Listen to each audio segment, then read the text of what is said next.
రాష్ట్రానికి పరిశ్రమలు రాకుండా వైఎస్ జగన్ అడ్డుకుంటున్నారని మంత్రి బీసీ జనార్దన్ రెడ్డి ఆరోపించారు. లూలు వంటి ప్రముఖ కంపెనీలు కూడా జగన్ దెబ్బకు భయపడి రాష్ట్రాన్ని వదిలి వెళ్లిపోయాయని ఆయన విమర్శించారు.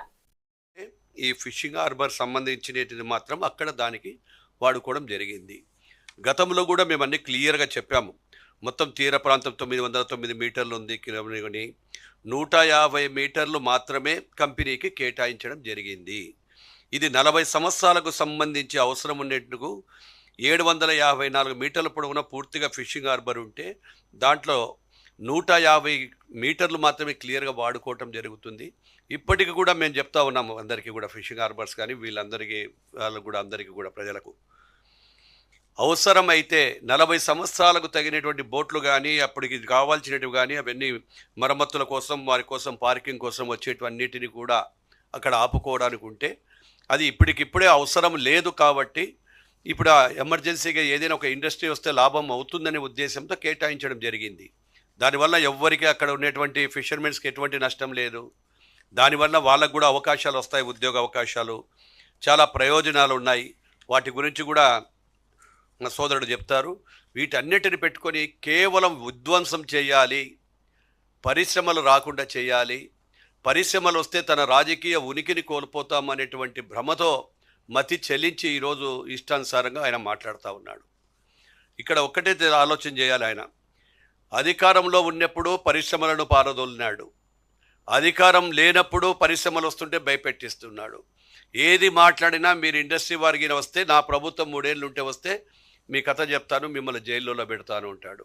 అంటే ఎవరైనా ఒక ప్రతిపక్ష నాయకుడు కానీ ఇంకొకరు కానీ పరిశ్రమలు రాష్ట్రానికి వస్తే ఆ పరిశ్రమల వల్ల ఉద్యోగ అవకాశాలు వస్తాయి, యువతకు బాగుంటుంది, యువత అంతరికి కాకుండా రాష్ట్రానికి కూడా ఆదాయ వనరులు ఏర్పడతాయని చెప్పి ఆలోచన చేస్తే ఈయన మాత్రం ఒక్కడే విరుద్ధంగా నేను ఒక్కడినే చెప్తా ఉన్నాను, వారు వచ్చినప్పుడు ఖచ్చితంగా వీళ్ళందరినీ లేపేస్తా, చంపేస్తా, కొట్టేస్తా.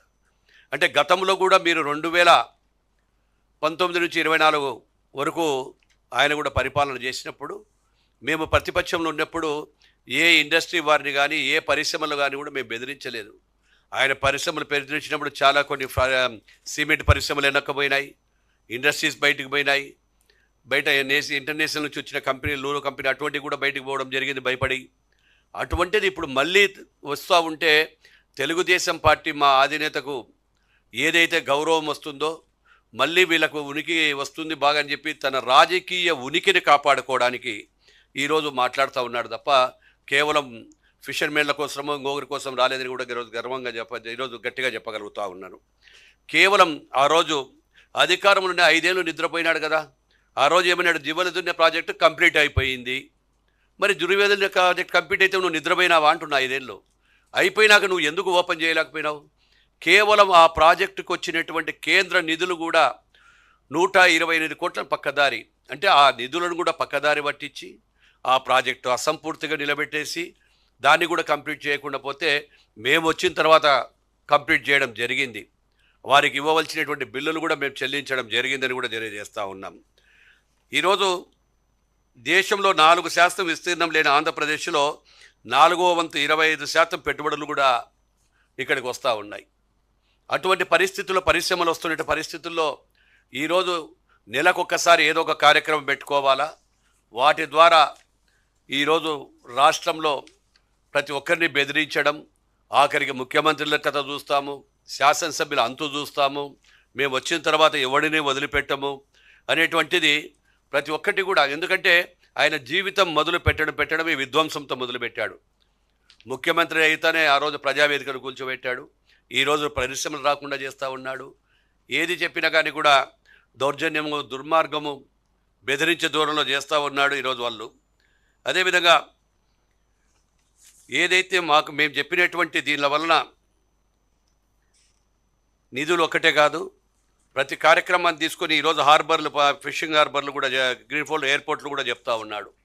నేనే తీసుకొచ్చాను అంటే ఒక క్రెడిట్ స్టోరీ చెప్పినట్లు ఏదైనా ఒక రిబ్బన్ కట్ చేస్తానే ఆ అవకాశం అంతా మాకే వస్తుంది, అన్నీ నేనే చేశాను.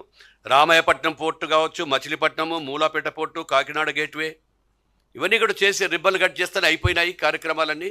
నేను తీసుకొచ్చినా, నేను పెట్టినా. మరి నువ్వు చేసింటే ఎందుకు కంప్లీట్ కాలేదు? ఎంతమంది కంపెనీలలో నువ్వు తీసుకొచ్చినటువంటి ఈ పోర్టులలో అనేకమైన సమస్యలు సృష్టించి భాగస్తుల మధ్యన నీ బినామీల మధ్యన నువ్వే మార్పించుకున్నావు, ఉన్న వాళ్ళని బెదిరించావు, వాళ్ళ షేర్ హోల్డర్స్ కూడా వాళ్ళని కూడా తీసుకుపోయి పక్కన పెట్టించేసావు. ఈరోజు మీరందరూ కూడా చెప్తా ఉన్నారు, మేమందరం ఎటువంటి పరిస్థితుల్లో నువ్వు ఎన్ని చెప్పినా కానీ కూడా ఈ ప్రజలు ఈరోజు నమ్మే పరిస్థితుల్లో లేరని కూడా తెలియజేస్తా ఉన్నాను. కళ్ళు మూసుకుంటే 3 ఏళ్ళు అయిపోతుంది. కళ్ళు మూసుకుని 5 ఏళ్ళు కళ్ళు మూసుకుంటేనే 151 నుంచి 11కు వచ్చినావు. కళ్ళు మూసుకుంటే 3 ఏళ్ళు అయిపోతుంది మేము వస్తామని. 5 ఏళ్ళు నువ్వు కళ్ళు మూసుకునేందుకే రాష్ట్రాన్ని సర్వనాశనం చేసినావు. 151 నుంచి 11కు దిగిపోయినావు. అదేవిధంగా మళ్ళీ కళ్ళు మూసుకుంటే అసలు నీ ఉనికికే ప్రమాదం ఏముండదని కూడా మేము తెలియజేస్తూ ఉన్నాం. ఒక క్రెడిట్ చోరీ మాదిరిగా ప్రతి దాని మీద రోజు ఒక పత్రికను అడ్డం పెట్టుకొని